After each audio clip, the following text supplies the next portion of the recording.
and queers who forget about struggling to adult, we're struggling to human. At least that's what everyone's telling us. You're right. Per usual. Hey, I'm Angela, bringing sense to the conversation. From here on my soapbox, I shed light on the things society doesn't want you to talk about. You know, the real shit that matters, intersectional thinking, sexuality, queerness, neurodiversity, consent, and the fact that self-care is bullshit. For me, it's all about community and how we can care for each other.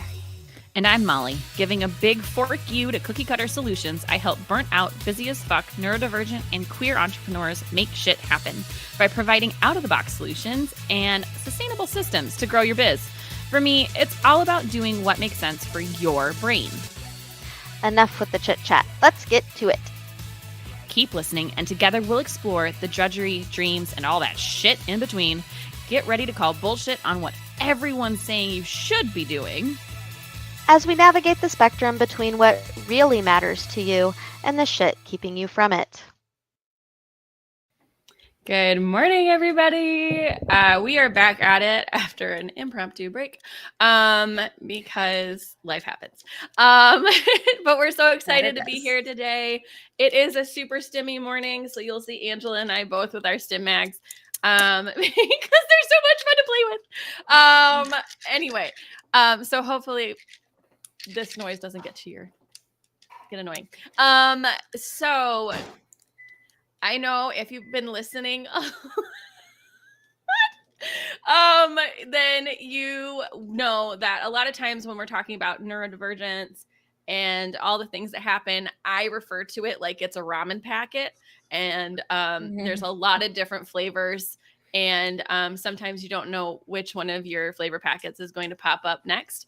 And I bring that up because today's discussion is literally talking about all the different flavor packets that are included in the neurodivergent category. Spicy Wonderland.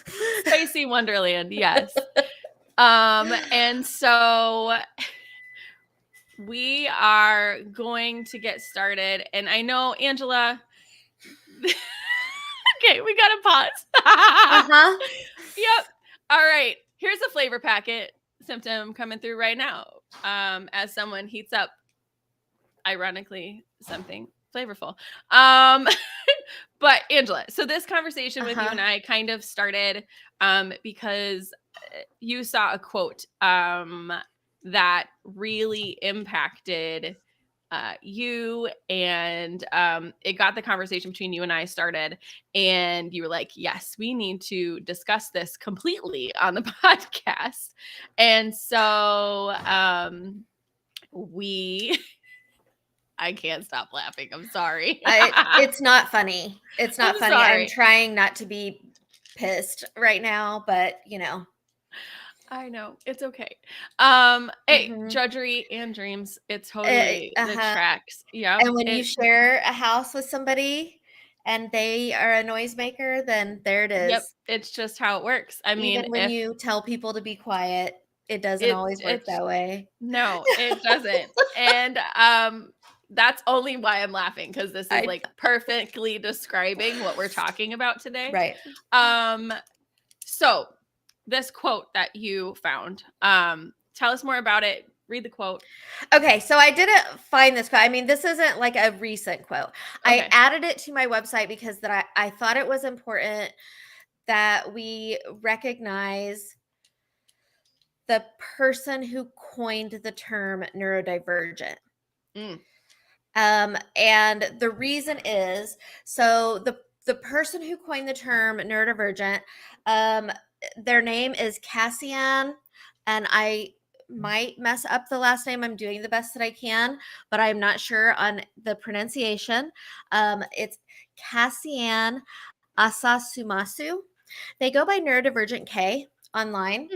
And their Twitter handle is UVG Cassie, Kassi. And they coined the term neurodivergent back around 2000.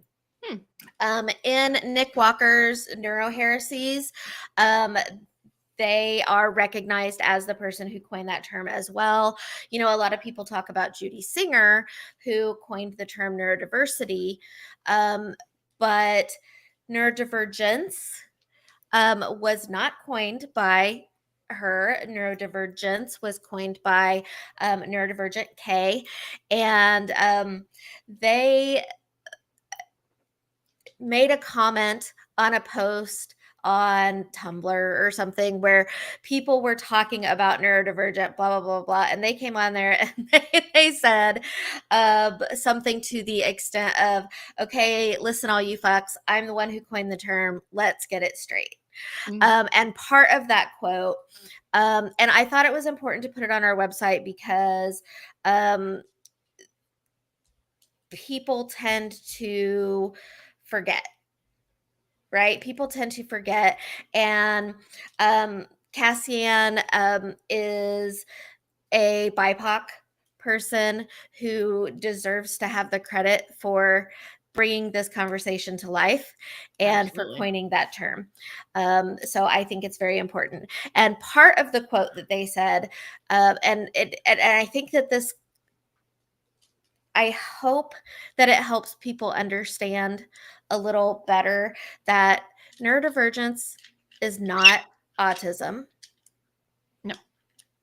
And I mean, it's a piece of it. I mean, autism is neurodivergence, but neurodivergence is not autism.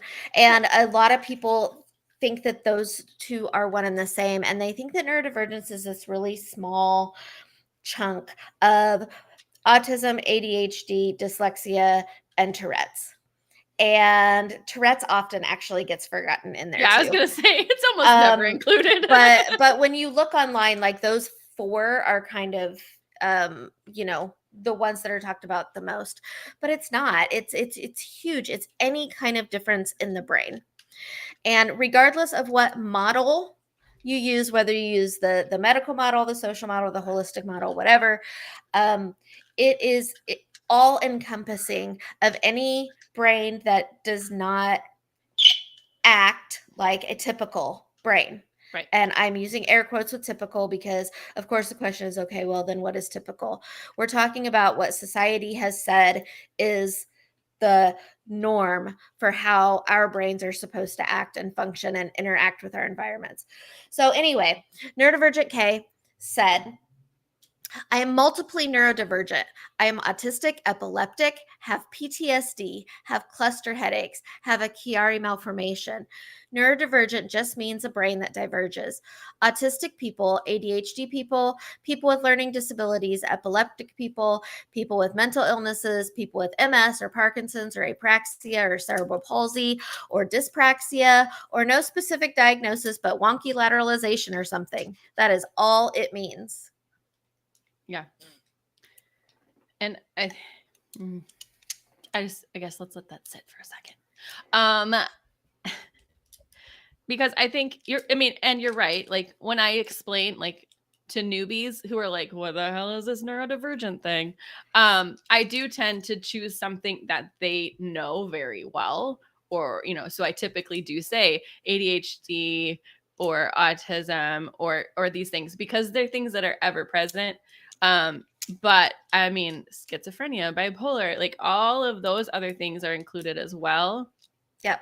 And I think sometimes we choose things because there's such a negative connotation with certain diagnoses that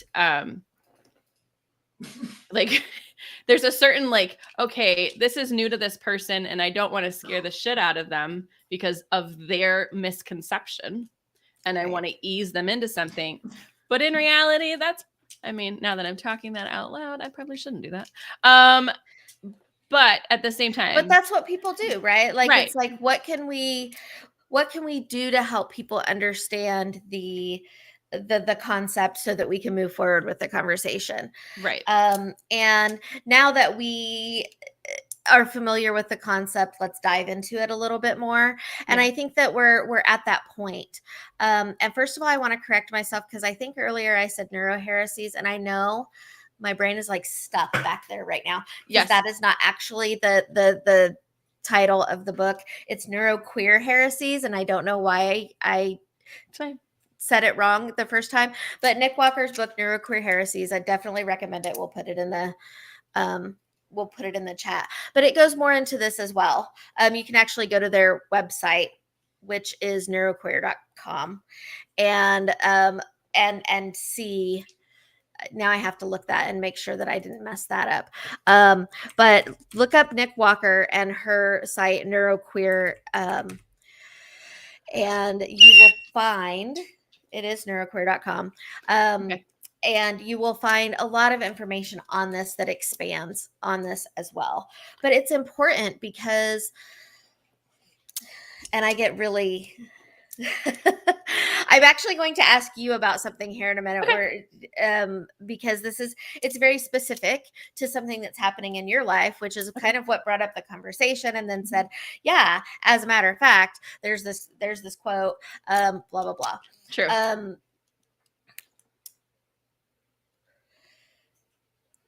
In order for people to have the quality of life that they deserve, we need to understand what neurodiversity is and what neurodivergence is, and the many different neurodivergencies that are out there. So if you go to Brain Facts, they actually have a list of 400 brain neurological conditions. Okay. And I started quite the debate, I guess, with some folks, because I put that on there and I said, which of these conditions are neurodivergence? And some people said, don't do that. That's the medical model. And that wasn't the point at all. It was to have a conversation, because technically all of them are, if we look at the definition of a brain that diverges, right? Anything that is listed as a condition means that it's a brain that diverges from what society says is normal or the acceptable right way to be. So regardless of whether you identify as neurodivergent or not, looking at the definition of that it's being a brain that diverges, any neurological condition or co-occurring neurological conditions would mean that someone is neurodivergent.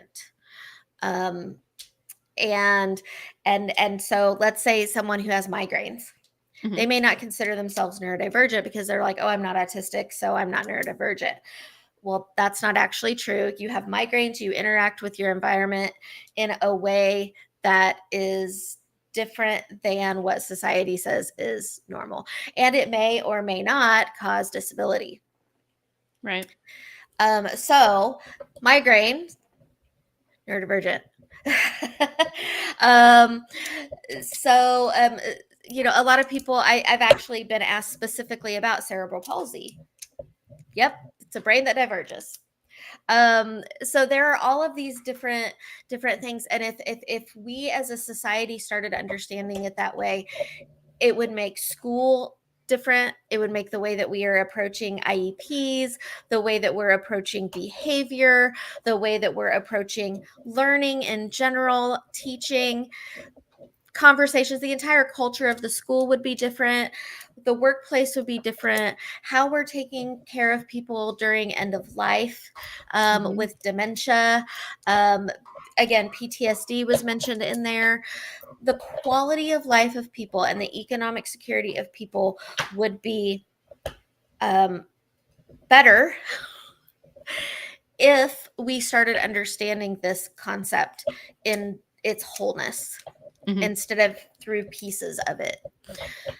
Which then brings me to the conversation of school, because you have had some issues in that area. And if people understood the broad basis of neurodivergence and how multiple neurodivergencies affect someone, your child may not have the experience that they have in school right now, which is less than stellar. Yeah. So can we talk about that for a minute? Yeah.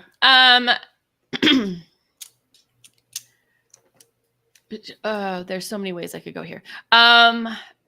So I think the first thing is the one thing that I think is super important for people to understand, about me, I talk about this just to understand. For me, the medical model of understanding your neurodivergence was important for me because it gave me something to know what to research. It didn't mean that I was going to be textbook anything. It didn't mean my kid was going to be textbook anything, but it gave me a category to look within to study, research, and understand. And as I have done that over the past 17 years from my first diagnosis, it has significantly helped me understand myself and others to the point where I'm like an ND whisperer. Because I like walk into a room and understand why people are doing different things, and I can help them see how they are interacting in different things and how they can interact with others in a different way to benefit both people. Am I 100% accurate all the time? Close, but not quite. But let me just pat myself on the back there. But that's important. So when I am interacting with somebody who does not have that basis of knowledge or understanding or technique, I get frustrated a lot of times when it comes to me advocating for a person that I care about. That doesn't mean family, like if it's a friend or an acquaintance or where I just empathize with their situation. I get frustrated because to me, just like with a lot of us with our different neurospicy flavors, it seems like common knowledge. We forget. You forget. It's things like I'm going to use special interests that are in our family. If your special interest is Pokemon and you go out to talk with somebody whose special interest is My Little Pony, both of you are going to assume that each of you have a basic knowledge of the other. And that doesn't mean that either one of you are going to be able to communicate in any means that is meaningful if you're only using references for those specific special interests. Right. Because we have bias. Right. Yes. Right. We have bias. Yeah. Bias is inherent, and that has to be understood as well, which evidently is also not common knowledge. My special interest is psychology. And so I have certain things that I assume everybody knows, and they do not. And so when it comes to school and interacting, honestly, I wish every school would have the opportunity for parents with kiddos who are diverging from the typical or the norm. There's an opportunity for those parents to fully explain the psychological impacts and the psychological stance of the child, because it significantly or yourself in college or at work, it significantly affects how they interact with you, how they interact with your child, and how your child is going to interact with them. Because let's be honest, just because the teacher is being kind and sweet and loving doesn't mean that child is interpreting things that way, or that, your coworker is just trying to be friends with you. That doesn't mean that you're interpreting that way. You might interpret that as hostile.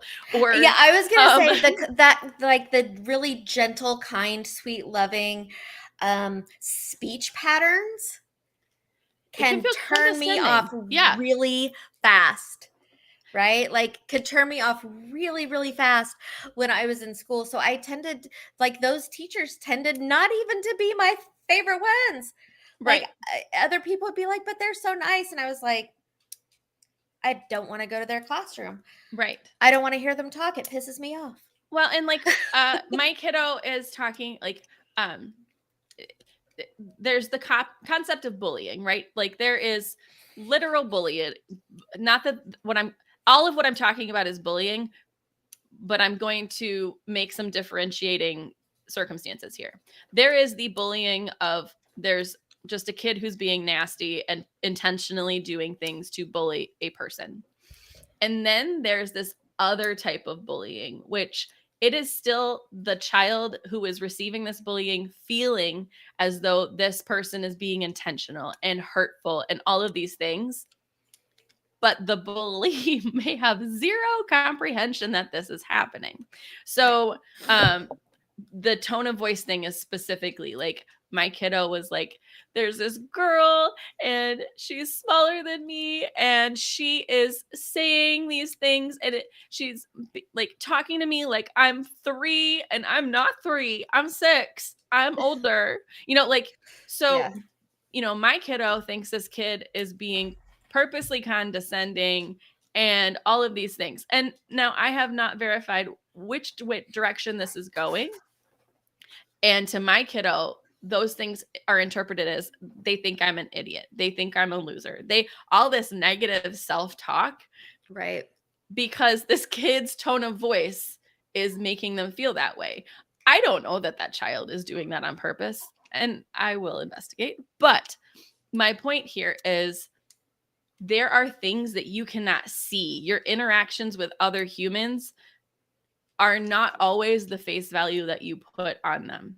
Right. I mean, even with you and me, some days I'm like, Angela, is it an angry day or is that just your face today? Like, you mean like this morning?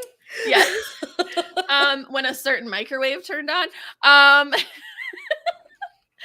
But so I there's that kind of aspect of things where understanding a kid has rejection sensitivity dysphoria, or an individual does, an adult. Learning that about certain people in my life helped me understand that if I come in a certain way, that it's not going to end the way I want. Right. Or even close to having a mutually agreeable outcome. Right. And it's why I caveat things, or I say, this needs to come with a trigger warning. If you are not in the mindset to have this conversation, that's okay. It can wait. Let me know when you can come back and have that conversation. But I feel like I'm getting a little off topic. School. So it's really important to understand your own, and there's something on my tongue. Sensory things. There's an importance to understanding how psychologically things go up in a positive way and spiral down in a negative way. Like for me specifically, as an example, if I'm not having a great day and there's not sparkly water around, it will not recover, because I can't drink water because I'm grossed out by all the things. And then it kind of spirals into a down spiral, and then I'm a potato for like 4 days. So like there's little things like that, but there's also things like it with my kiddo. If there's little wins along the way, then they do much better at school. If they get all their accommodations when they ask and all of these things. But if they are denied an accommodation once, that means they are permanently denied that in their brain, that they're permanently denied that accommodation. They cannot ask anymore because it will not be given. And it all has to do with hearing no first, because once they hear no, that's it. There's no coming back from that. So like if there's a different way to do it of, oh, I hear you want a break. You can have a break. That's great. I will have somebody come down in 5, 10, 15 minutes to come and get you. That's different than, no, you can't have a break right now. Right. And so it's these nuanced things that help you understand and advocate and write. And every time I think we've got something solidified, it's like, oh, we needed to be way more specific. Right. And it's a process of learning. And I feel like I got off tangent, but that's where I'm at. Well, no, I mean, that's part of that quality of life that we're talking about, is understanding that context comes into play. Mm-hmm. Context comes into play all of the time for everything. But when we're talking about neurodivergency and we are understanding that there are multiple. Yes. Okay. Right. It's the multiple that they're forgetting at school, right? They're looking at a diagnosis, or they're looking at, which again, the diagnosis can help, but it's not, everything doesn't end there. You have to go further than that. You have to look at, who is this person? What specific things are happening? Because let's go back to migraine. Yeah. Migraine doesn't happen every single day for every single person. There are people out there who do have headaches every single day. But when we're looking at migraine, if you have somebody who has ADHD and they have migraines, they're going to have different behavior and different experiences based on what is happening with those things.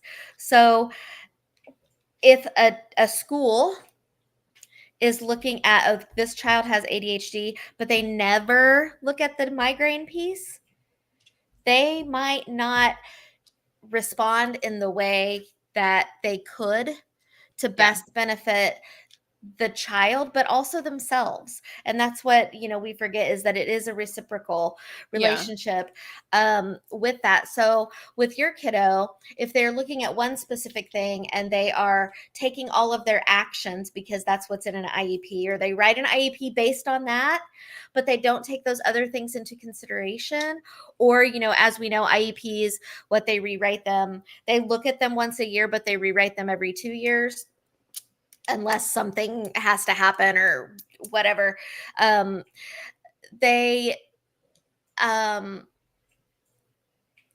Things can be added, but because they haven't had time to have a meeting and put it all in the computer and do all of that, things don't happen the way that they could and the way that they should for that person. One of the things people that don't read them. Exactly. Yes. You have these people who spend a lot of time, effort, and energy writing these in-depth IEPs just to not have them looked at like they should be by everybody involved. And we could have a whole 5 episodes on that probably. Yeah. But okay, now I got off track. That got me off track. Okay. Because there was something important that I wanted to say with that. They don't look at the well, if they don't look at it, then the kid asks for an accommodation, then the teacher's going to say no because they don't know it's an accommodation.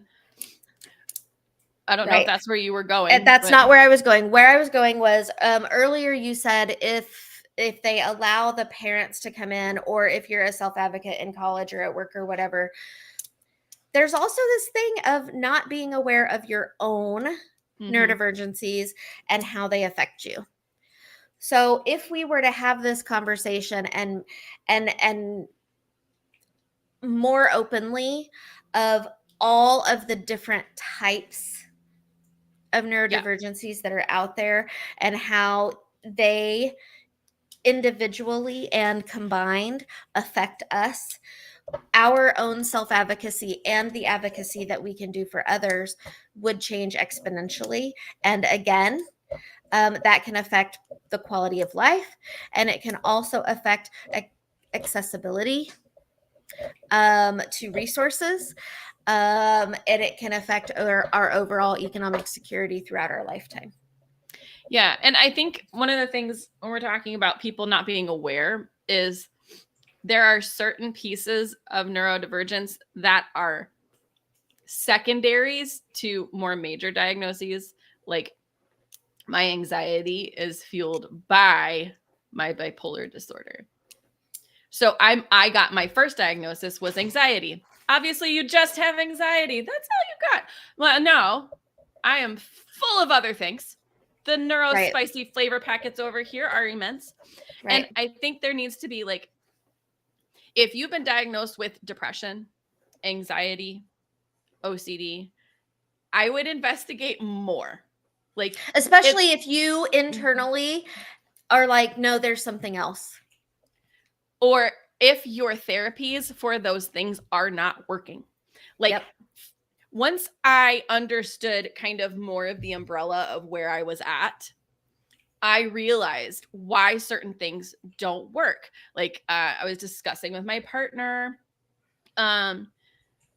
We were talking about breathing exercises and visualization. Well, we have significant racing thoughts. Those things aren't really possible when you're like, I need to think about the tree. I'm thinking about the tree, which has apples. I'd really like applesauce. Oh, but we don't have any applesauce. Oh, I'm thinking about the tree. The tree is got green leaves. We should go to Mexico next week. Like, that doesn't work when your brain can't shut off. And that having that therapy, like, no, it really does work for people. No, it works for some people. Right. And my point here, because now I'm like going into a very detailed tangent, is if things aren't working, there's probably a reason. Like, if you've gone in and tried real hard and it's not working and you're getting more frustrated and more anxious and more irritated, there's a reason, and you need to investigate more. And investigating by yourself is not a bad thing. Like, going into a psychiatrist or a psychologist or even your PCM, whatever you have available to you with your resources, and being like, I'm pretty sure I have these things, and I took this online test, and I've checked all of these boxes, and I would like to learn more about these things and see, like, that's important. Right. Same thing for your quality online test, not a Facebook one. No, please don't do that. Right? Not a cute little quiz. No. From a game. No. And then also, if you have friends, siblings, acquaintances that have these diagnoses, talk to them. Even if you don't have the means to, like, go to a therapist, go to these things, but you have a friend who has these diagnoses where you can, like, compare notes, that is also a valid option as well, when we're talking about using what you have with the resources that you have. I know a lot of people who've gone to therapy and spent tons and tons and tons and tons of money to see a professional, just to be told they don't have anything. They talk to people who do have the thing, get sent to a new person who specializes in that diagnosis, and be told, oh God, yeah, you got that, no problem. Right. Right. So, like, sometimes just talking to your peers is important. I'm not saying don't go to therapy, for the love of God. But it's important to trust your instincts, and don't just take the first diagnosis they throw at you as, like, the only thing you have. It's kind of like with babies, and, like, your baby's crying all the time, and they're like, your baby has colic. And you're like, yeah, baby has colic. No, your baby has something else. Hopefully I didn't just scare somebody, but, like, right. There's but there could be something else going on. And yes. If you're, if you think that just because somebody is a professional does not mean that they are all knowing, and it is okay to question. It is okay to ask. It is okay to require explanation. Yes. And it is okay to be curious and to explore. Yes. And especially in the case of going into your kiddo's school, these teachers are not psychologists. So you may be the expert in that thing in the room. Let me give you an example of that, actually. Okay. Yesterday, I did an interview of so we have a new podcast coming out for Umbrella, and it's all about work, right? And the host is amazing. Her name is Selena, and she is fan-freaking-tastic. And we are talking, she's a school psychologist. She's an ed psych. She's not working in the school now. She's doing something else, but with that, but not in the public school system, if that makes sense. She is amazing. I mean, brilliant, right? and we're talking about her different neurodivergencies. She had never heard in all of her years of schooling, in all of her years, she was diagnosed ADHD in first grade, and she's 47, I think she said. I know she's my age. So first grade was a long ass time ago. She was diagnosed ADHD then. She was pulled out of classes to do math. Never once did anybody use the term dyscalculia. All of these years that she's been struggling with math specifically, never once did anybody use the term dyscalculia, and never once did that term come up in any of her ed psych classes. Math, learning disabilities has come up. And I'm a teacher, right? I'm a teacher. Yes, we've heard dyslexia, but when a student has reading disabilities or math disabilities, the terms dyslexia and dyscalculia are not used. It is learning disability, math, not otherwise specified or something like that. There is not a specific test out there that is like, yep, bam, dyslexia, and here's the thing. So that's not what it is listed as in school. It's not usually called dyslexia or dyscalculia or dyspraxia. These words are not being used. And then we as parents go into the system and we think that the people know. And I'm telling you, even special education teachers, unless they have specifically had things for these specific neurodivergencies, may not have ever heard that term. It doesn't mean that they don't know some of the different ways that we can work with these, but these terms are not being used. They're not being taught in colleges. The only way that people are learning these is when they are specializing, when they are searching for these. These are not in your undergrad education classes. They're not necessarily in your master's level education classes when you're doing like curriculum and instruction or something. You have to specifically go out and do this. They're buried. They're buried within the research. And this is where the problem comes in. And this is why I so badly want to have this conversation, because if we were talking about them, if these terms were being used, if they're not being used in the places where we think that they should be used the most, which is, maybe in school when we're having conversations on an IEP, in, the workplace, where we're specifically talking about disability, having a disability conference, and we're never, ever using these terms. That's the problem. Yeah. It's, well, and it's like RSD. Okay. Socially, in the real world, we all know this is a thing. Like, you talk to different people across, it's just the accepted term, blah, blah, blah. Like, when you talk about how it affects people, everybody knows. Psychologists don't know. Schools don't know. It's just something. I don't know who originally coined the phrase or developed it. I just know that when I bring it up in any official medical or place where people should know it, they don't. And then I have to explain it. And then they go, oh, that makes sense. So I have a trans friend who went to their psychologist, and they were talking about it, and they were not talking about that. They were talking about CPTSD. And the psychologist said, "What's that?" What? They said, "Oh, there's PTSD, but CPTSD, that's not anything." So we assume that people know, and they don't. And this psychologist was an old white dude who had gone to school a long ass time ago, who was not somebody who was necessarily keeping up on things.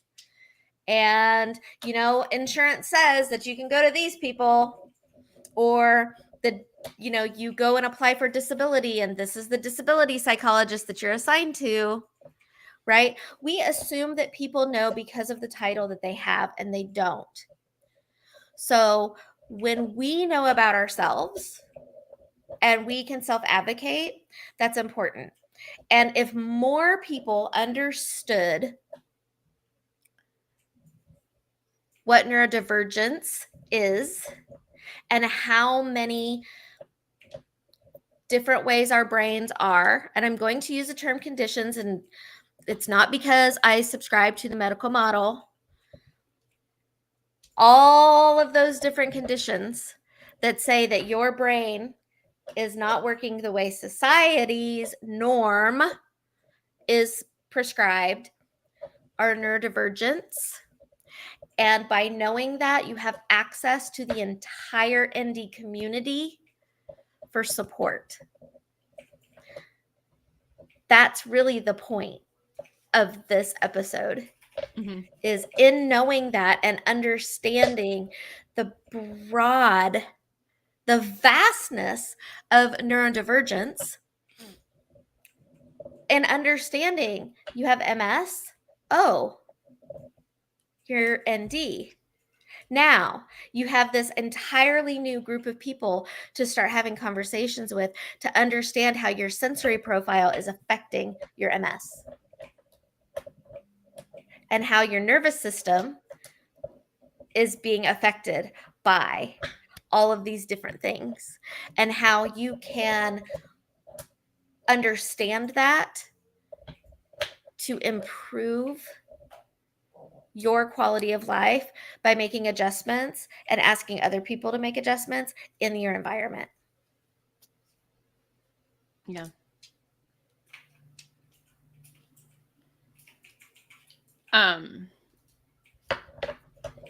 That one thing I do want to add, we're almost out of time, is going back to caveats and all the things that we say in almost every episode, and going back to that, like, advocating for yourself point. There are times where people will just look at you and make assumptions and ignore all the things that you're saying. And so if you leave a session, there's 2 types of crying, I feel like. Well, 3. There's happy crying, which, like, great. There's laughing crying because you laughed so hard you cried. And then there's I'm so frustrated, I'm angry, and I feel abandoned crying. If you go in to get help from anybody and you leave frustrated, sad crying, that person is not your safe person. And you need to find a new person. Whatever is within your means, find a new person. Right. I'm not saying to go outside of that, but I can say from experience that I went to somebody several times and said, I need help, and like, it's bad. And they just kept saying, well, you look so happy and your life is so successful. If somebody's saying those things to you, they're not helping. And so as you're on this journey of, if you're like, oh, Angela and Molly have just told me I am neurodivergent and I didn't even know it. And you go to, like, learn more or gain more knowledge or realize that. And there's also this phenomena of, you didn't know something, so then you learn something, and then you look at your life through a new lens and you're like, holy shit, I'm not doing as great as I thought I was. Or I'm doing better. Yeah, I'm doing better. Or I'm doing better than I thought I was. Yes. Yeah. So if you fall into the kind of this category and you start to talk to people more, and it's feeling like more frustrating or harmful, don't keep putting yourself in that situation if you have the ability to not. And if you cannot get out of that situation, start finding a person who can help you get out of that situation. I just felt like I needed and that's to say not that. just therapy, right? That's not just therapy. Like, it's one thing to leave and cry because it's cathartic to cry. Yes. Like, oh, I have this letdown of energy. I just went through this, thing, and I'm crying because it's helping me release this energy. That's fine. But if it's that abandonment and they weren't listening to me and I'm frustrated, and that's when you need to start finding some support. Yeah. Right. And I know that not everybody can do that because insurance says you have to go to this person and you can't change or whatever. Then there are patient representatives. There are different support options to be able to be a better advocate for yourself. And you're allowed to take people with you. You are allowed to take an advocate with you. Right? It is okay to take somebody with you to help advocate for you. Yeah. In these situations. So, and specifically to vets who are using the VA, mental health support is a known issue. I can tell you that if you yell at somebody, they will change. I'm not saying go in yelling, but like if they keep trying to schedule you with the same person, you can say, I will not be scheduled with that person. Find me a new person. And then contacting the head of the clinic always works. I can. There are definitely supports out there, and I'm glad that you brought up vets because that's a huge group of people who don't realize. It's so funny. Just yesterday, I was talking to a counselor who is working with somebody on their doctorate, and they're writing their doctorate on neurodivergency in the military, which is significant. Right? Which is significant. And we don't recognize it because we don't have those conversations of what are all of these different things. It's like, oh, autistic people can't be in the military. Bullshit. There are a lot. Medical and intel. I'm looking at you. Like there are plenty of people who are undiagnosed, underdiagnosed, misdiagnosed, who are in the military who are not getting the services that they need because these specific conversations are not being had, and they make excellent military personnel. Yeah. But they're not getting the services that they need in order to nurture that excellence. And then they leave. And that's sad because it makes them sad. They don't want to leave. They want to be there. And then it's not good for the economy of the military to have people coming in, get the training, and then leave because they're not getting the support that they need, right? And then they're leaving with, here's a statistic. A lot of people think that PTSD is the most common military-related diagnosis, and it's not. It's actually, so that's like 6%. The most common is happening with people who are still in, not with vets, but people who are still in, and they are being diagnosed with adjustment disorder, with anxiety and depression. And AKA autistic. Okay, 26%. 26%.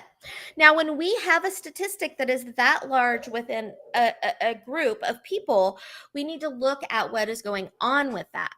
And if we were having this conversation of what is neurodivergence, and we were able to look at the full spectrum of it and understand it, and people could comfortably, safely, confidently maneuver within that and understand themselves through that lens and be able to have those conversations and live a great quality of life within that, I guarantee that statistic would go down. And that's what we want. I also would guarantee that that is a misdiagnosis. Oh, yes.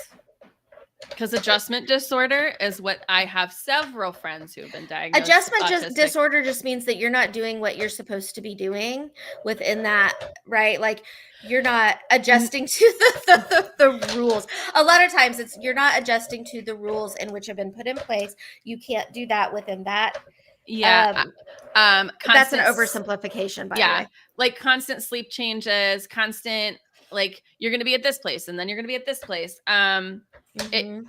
Everybody that I've seen, it's not exactly been workplace related. I'm not saying it isn't, but everybody that I know that had been diagnosed, it wasn't, you're not mixing with the workplace. It's that there was no stability in schedule or location. Correct. Or within your office, you kept changing so that you couldn't train and you could never like know what you were doing.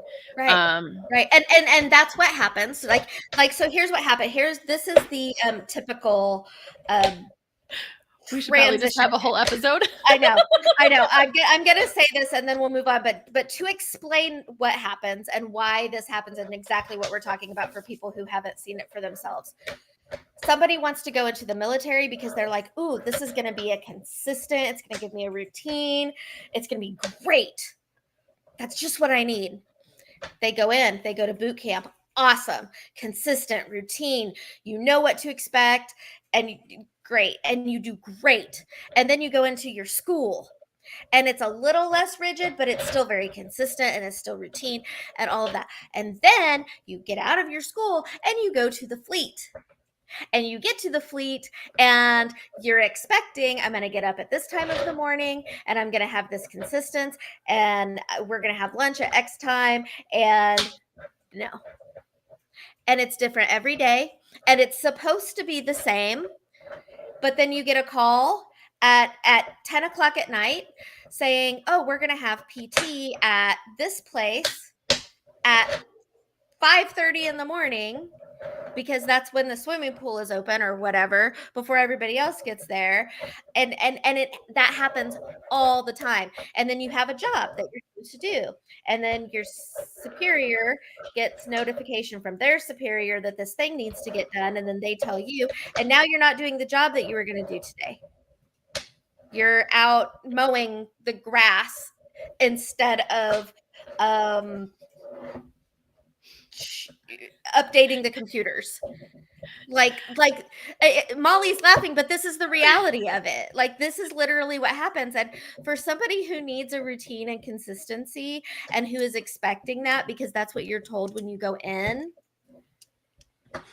Don't market to neurodivergent folks and then get mad you get neurodivergent folks. Yeah. Thank you. That is a great way for us to leave. Yep.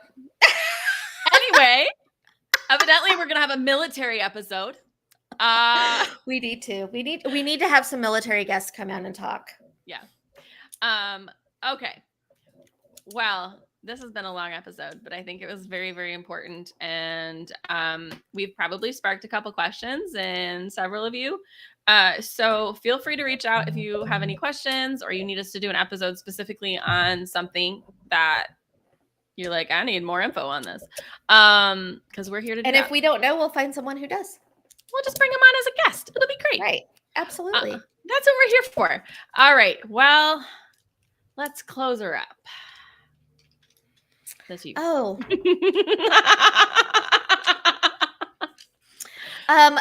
So closing up, hey, Molly, what's this thing over here? What's your closing statement? My closing statement is, if you didn't notice, we were playing with these stim mags. We talked about them at the beginning of the episode. We have a link in the bottom if you want to grab some. But they're little magic fidget sticks. And they come in a whole bunch of colors. And so I just wanted to let you know, for all of our spooky witches out there, we've got Halloween colored ones. Just order black and orange. If you want to be more like Frankenstein or just a witch in general, Halloween-y witches. All right, did I buy you enough time? And then they have all of these like pastel colors too, and they also have a mix and match, so that you don't have to get just one solid set. You can actually mix and match them to get multiple colors. And let's see. I believe pastel pink is running out for those who really like. Yeah, for those who really like that. That one, I just saw that the other day. Okay, so Here's my closing statement, and that is, if you have any kind of diagnosis or you think that you do and you're not sure if that is a neurodivergence, if it is your brain in any way interacting with the world around you, people, or your environment in a way that other people say is not normal, you're ND. And it is okay for you to accept that label.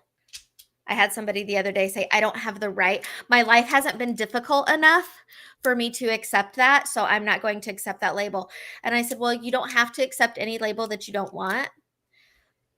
But the fact is, your brain interacts like this. So under this definition, you would be considered neurodivergent. You don't have to live your life, and you don't have to like tell people that or disclose or even accept that for yourself, but by the definition. Okay, then I do have a final phrase other than STEMMAX, which you should get because they're great. What I tell people is the same statement that I tell people who are asking me if they're really queer. If you're having to ask me that question, then yes. People who are neurotypical or straight or cisgendered don't walk around the world going, maybe. So there's my 2 cents on that. Yeah. Hey, and if you don't want to say ND, you can say NQ, Neuroqueer, baby. We like it. We'll put Nick Walker's link in there for you as well. So awesome.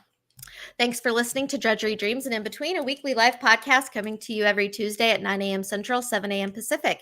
If you're catching this live on YouTube, be sure to subscribe to our channel for updates when we're back here next week. For all you podcast geeks, subscribe on your favorite podcast app. We're on them all. If you'd like to support the podcast, be sure to leave a rating and review and share with your friends. To catch all the latest from us, visit us at drudgeryanddreams.com and follow on your favorite social media platforms at Drudgery and Dreams. Thanks again. See you next time.